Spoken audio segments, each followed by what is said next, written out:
हर रोज एक नई कहानी देखने के लिए चैनल को सब्सक्राइब करें और बेल आइकन दबाना ना भूलें।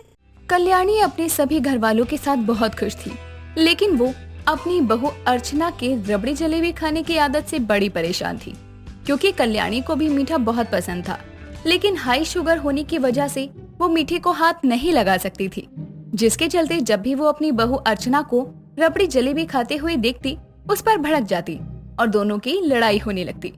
ऐसे ही एक दिन रात के समय कल्याणी अपनी छोटे बेटे राहुल के साथ डिनर करने के लिए बैठती है। तभी अर्चना 2 थाली में खाना लेकर रसोई से आती है, जिसे देखकर कल्याणी कहती है, बहू तू 2 थाली में ही खाना क्यों लाई है? तू खाना नहीं खाएगी क्या? अपने लिए भी निकाल लाती खाना, वरना तुझे अकेले ही खाना पड़ेगा। कार्तिक को भी मैंने थोड़ी देर पहले ही कॉल किया था, तो उसने बोला कि वो ऑफिस से डिनर करके आएगा, उसकी कोई मीटिंग है। जी माँ जी, मैं जानती हूँ, मैंने भी उन्हें कॉल किया था।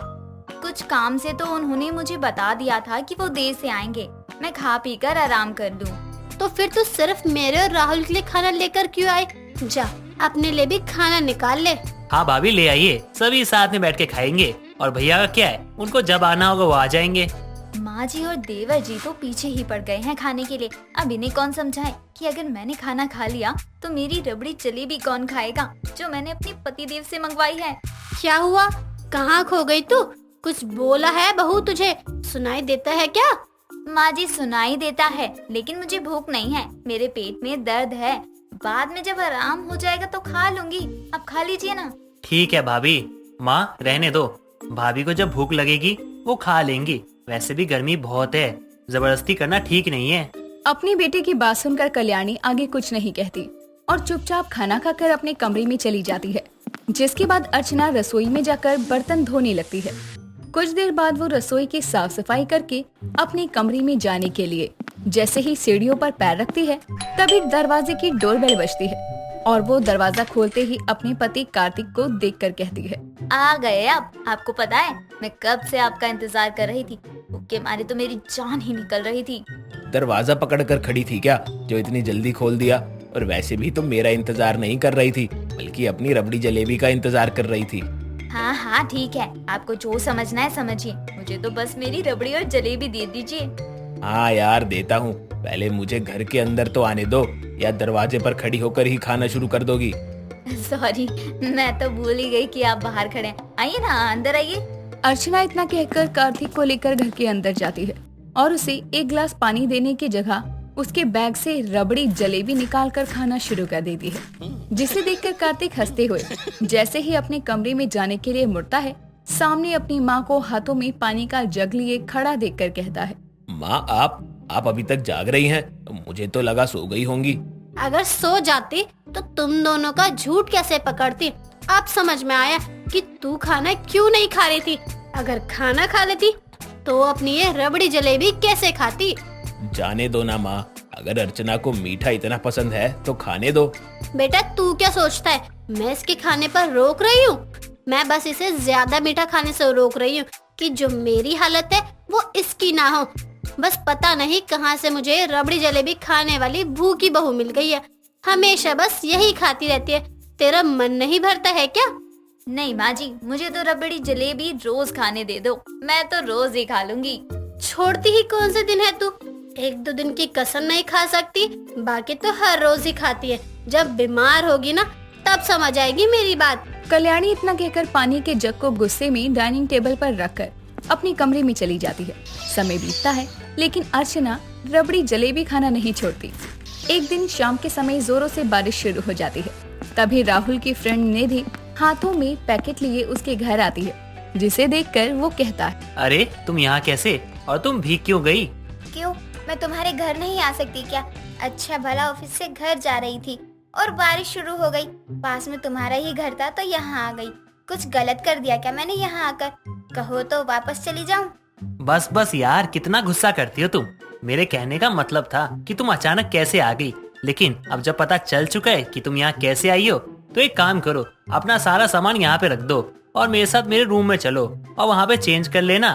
उसके बाद आके साथ में चाय पीते हैं। राहुल इतना कहकर निधि को लेकर अपने कमरे में चला जाता है।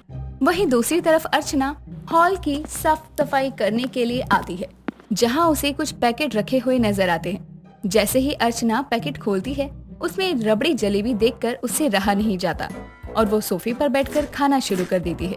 तभी राहुल और निधि नीचे आते हैं और अर्चना को रबड़ी जलेबी खाते हुए देखकर राहुल कहता है, भाभी आपने ये क्या किया? सारे पैकेट खोल दिया और सारी चीजें खा भी गई आप। ये पैकेट मेरी दोस्त का था, पूछ तो लेती। मुझे क्या पता था, मुझे लगा अपने घर का होगा। और वैसे भी आप तो जानते हैं ना देवर जी कि मुझे रबड़ी जलेबी कितनी पसंद है। उसे देखकर मुझसे तो कंट्रोल ही नहीं होता। कोई बात नहीं राहुल, जाने दो। खाने की चीजों पर क्या बहस करना। जिसके नसीब में जो था उसके पेट में गया, बुरा मत मानना। लेकिन तुम्हारी भाभी के अंदर मैनर्स नाम की चीज नहीं है। इन्हें एक दिन ढेर सारी रबड़ी और जलेबी ला कर दे दो ताकि इनका पेट भर जाए और ये दोबारा उसे देखकर ना ललचाएं। सॉरी यार, आई एम सो सॉरी। मुझे तो बहुत शर्मिंदगी महसूस हो रही है। कोई बात नहीं राहुल, मैं ये सोच लूंगी कि तुम्हारे घर रुकने का किराया अदा कर दिया। दुख इनके खाने का नहीं हुआ, दुख हुआ कि इतने अच्छे घर की बहू है लेकिन इनकी हरकतें भूखे नंगे परिवारों जैसी है जिसे कभी कुछ ना मिला हो।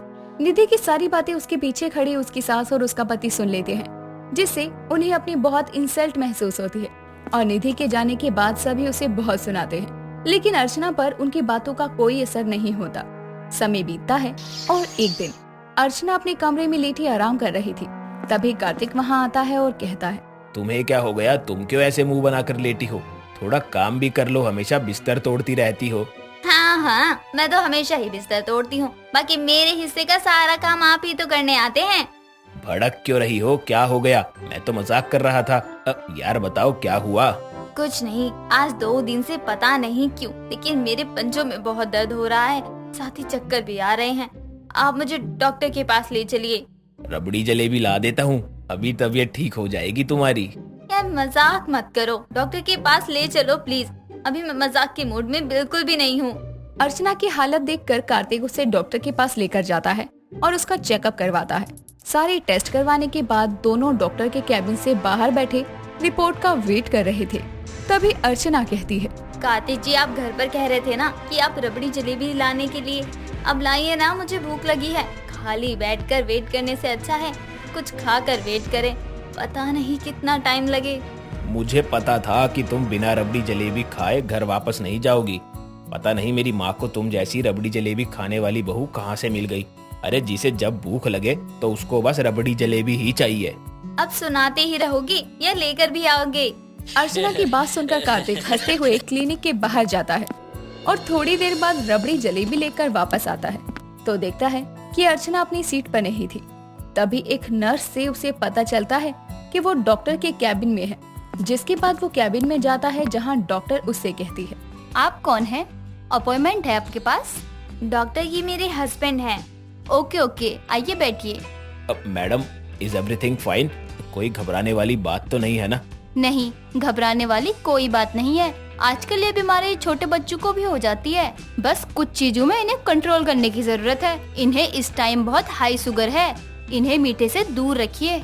डॉक्टर की बात को सुनकर कार्तिक और अर्चना हैरान हो जाते हैं और दुखी मन से घर वापस आते हैं।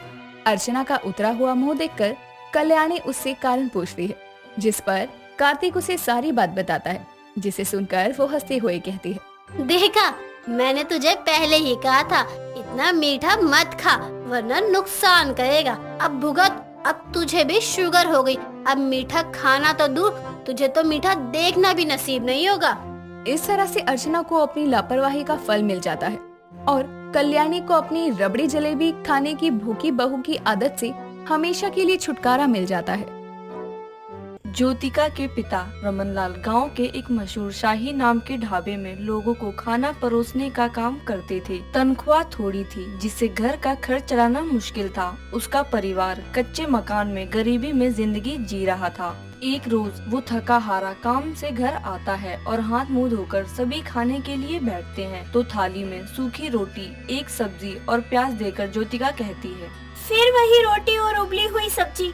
पिताजी, आप तो ढाबे पर काम करते हैं, वहीं से कुछ बचा कुचा खाना ले आया करो ना हमारे लिए, क्यों नहीं लाते आप? बेटी, उस ढाबे का खाना बहुत महंगा है, हम गरीब वहाँ खाना खाने के लिए इतने पैसे खर्च नहीं कर सकते। महंगा है तो क्या हुआ, स्वादिष्ट भी तो होगा ना। और वैसे भी एक दिन स्पेशल थाली खा लेने से हम कोई लुट तो नहीं जाएंगे। तू चिंता मत कर ज्योतिका, मैं तुझे शाही ढाबे की स्पेशल थाली जरूर खिलाऊंगा, लेकिन अभी तो तू ये गरीब की थाली वाला खाना ही खा ले।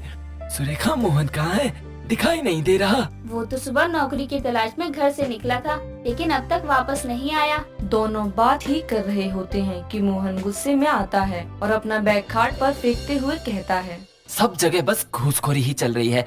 नौकरी चाहिए तो नोट खिलाओ, वरना खाली हाथ वापस लौट जाओ। ये लो, यानी भाई को आज भी कोई नौकरी नहीं मिली। तू चुप बैठ छुटकी, नौकरी सब्जी भाजी की तरह ठेले पर नहीं बिक रही है जो गए और ले आए। अरे बेटा, गुस्सा क्यों कर रहा है? आजा पहले हाथ मुंह धोकर खाना खा ले। भूख नहीं है मुझे, और होती भी तो इस सूखी रोटी प्याज से नहीं मिटती। पिताजी, मुझे शहर जाना है, आप बस मेरे लिए पैसों का इंतजाम कर दीजिए। बेटा, तुझे शहर भेजने के लिए हम इतना पैसा कहाँ से लाएंगे? तू यहीं किसी के खेत में मजदूरी क्यों नहीं कर लेता? कुछ तो कमाई होगी ही। माँ, उस कुछ कमाई से हमारी गरीबी दूर नहीं होने वाली। मुझे शहर जाना है, मतलब जाना है। मोहन गुस्से में वहाँ से चला जाता है। मोहन शहर जाने की जिद पर अड़ा रहता है तो रमनलाल बेटे की इच्छा को पूरा करने के लिए अपनी जमा पूंजी और कुछ उधार लेकर उसे शहर भेज देता है। एक रोज जब ज्योतिका अपनी सहेली के साथ गांव में टहल रही होती है तो दोनों उस शाही ढाबे के रास्ते से जा रही होती हैं जहां रमनलाल काम किया करता था। तभी उसकी सहेली काव्या कहती है, ज्योतिका, चलना इस ढाबे पर खाना खाते हैं। मेरा भाई कहता है कि यहाँ का खाना बहुत ही बढ़िया और स्वादिष्ट है, खासकर इस ढाबे की स्पेशल थाली। नहीं यार, इतने पैसे नहीं है मेरे पास, फिर मेरा भी खाने का मन नहीं है। और हम टहलने निकले हैं ना, तो पेट पूजा करना बाद में कभी सही। ठीक है, तुझे नहीं खाना तो तू मत खा, लेकिन मेरे साथ तो चल, मुझे बहुत भूख लगी है। अरे पर काव्या उसकी एक नहीं सुनती और उसे खींचकर ढाबे पर ले जाती है और एक स्पेशल थाली ऑर्डर करती है। कुछ देर बाद खाना लेकर रमनलाल ही वहीं आता है और अपनी बेटी को देखकर हैरान रह जाता है। तभी काव्या कहती है, अरे मैं तो भूल ही गई थी कि काका यही काम करते हैं। खाना लाने के लिए धन्यवाद काका। धन्यवाद कैसा बिटिया, ये तो काम है मेरा, तुम खाओ। थाली में सजा हुआ इतना सारा खाना देखकर ज्योतिका का मन ललचाने लगता है। तभी काव्या कहती है, इस स्पेशल थाली में कितना कुछ है। 2 सूखी सब्जियों के साथ 2 रसीली सब्जियां भी हैं। 2 घी से चुपड़ी रोटी, पुलाव और मीठे में गुलाब जामुन। सच में ये तो शाही थाली है काव्या। तभी तो इतनी महंगी है ना। पक्का बता, अभी भी तुझे नहीं खाना? मन तो कर रहा है, लेकिन पिताजी ने कहा था कि वो मुझे एक दिन स्वादिष्ट खाने की भरी हुई थाली जरूर खिलाएंगे। नहीं खाना तो तू खा। जैसे तेरी मर्जी। काव्या मजे लेकर आराम आराम से थाली में रखी एक एक चीज का स्वाद लेकर खाती है और ज्योतिका उसे बस देखती ही रहती है। तो रमनलाल भी उसे दूर से ना खाते हुए देखता हुआ खाना लिए चला आ रहा था। तभी वो एक आदमी से टकरा जाता है और उसके हाथ का सारा खाना वहीं गिर जाता है, जिसके लिए ढाबे का मालिक उसे खूब खरी खोटी सुनाता है। साथ ही खाने के नुकसान के लिए उसकी 5 दिन की तनख्वाह भी काट लेता है। अपने गरीब पिता की ये हालत देखकर ज्योतिका वहाँ से अकेली ही निकल जाती है। शाम को जब रमनलाल घर लौटता है तो ज्योतिका उसे मुस्कुराते हुए कहती है, आ गए पिताजी आप, हाथ मुंह धो लीजिए, खाना लगाती हूँ। नहीं बिटिया, आज तो मैं तेरे लिए ढाबे से खाना लेकर आया हूँ।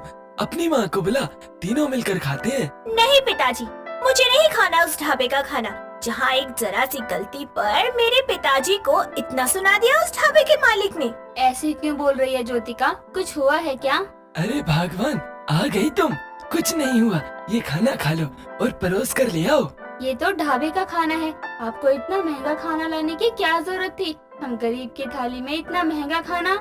माँ, ये खाना आप किसी जरूरतमंद को दे दो जाकर। मैंने खाना बनाया है, आप दोनों उसे चखिए। ज्योतिका के कहने पर सुरेखा वो खाना पड़ोस में रहने वाली बेचारी गरीब बुढ़िया को दे आती है। कुछ देर में ज्योतिका दोनों के लिए अपने हाथ का बना खाना थाली में सजाकर लाती है। थाली में इतना सब कुछ देखकर रमनलाल कहता है, बिटिया ये क्या है?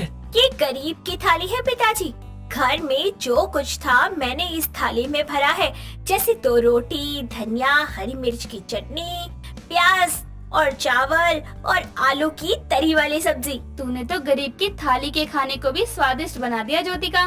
सच में ये गरीब की थाली अगर हर गरीब को मिल जाए तो कम से कम 2 वक्त उसका पेट तो भरेगा।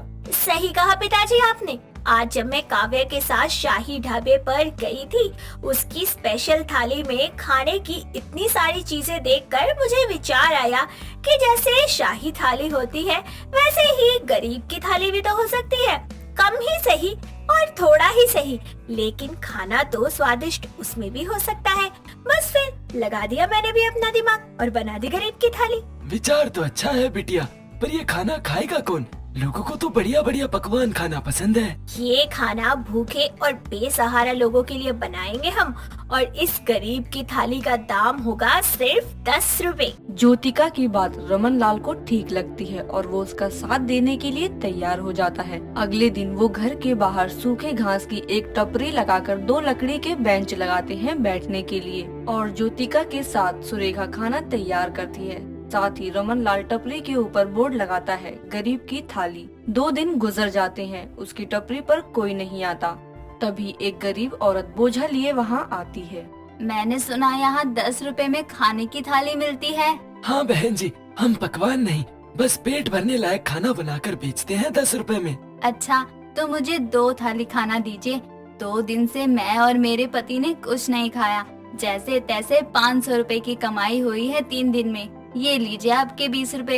इतना कहकर वो औरत उसे 20 रुपए पकड़ा देती है और रमन उसे खाने से भरी 2 थाली दे देता है। कुछ देर में उस औरत का पति वहाँ आता है और दोनों बैठकर खाना खाते हैं, और उन्हें देखकर कुछ और लोग भी वहाँ खाना खाने आते हैं। तभी खाने के बाद थाली वापस करते हुए वो औरत कहती है, खाना बहुत स्वादिष्ट था भाई साहब, चटनी और सब्जी बहुत अच्छी थी। पेट भर दिया आपकी इस गरीब की थाली ने, वरना 10 रुपए में आजकल पेट भर खाना गरीबों को नसीब ही कहाँ होता है, वो भी इतनी महंगाई में। भगवान आपके और आपके परिवार का भला करे। तभी औरत और उसका पति बोझा उठाए वहाँ से चले जाते हैं। ऐसे ही धीरे धीरे गरीब लोग 10 रुपए में अपना पेट भरने उसकी टपरी पर आने लगते हैं। रमन लाल ढाबे पर काम छोड़कर अपनी टपरी को संभालने लगता है और उसकी गरीब की थाली का स्वाद लोगों को पसंद आने लगता है। कुछ महीनों बाद उसका बेटा मोहन भी शहर से लौट आता है और नौकरी लगने के कारण जो पैसे उसने इकट्ठे किए होते हैं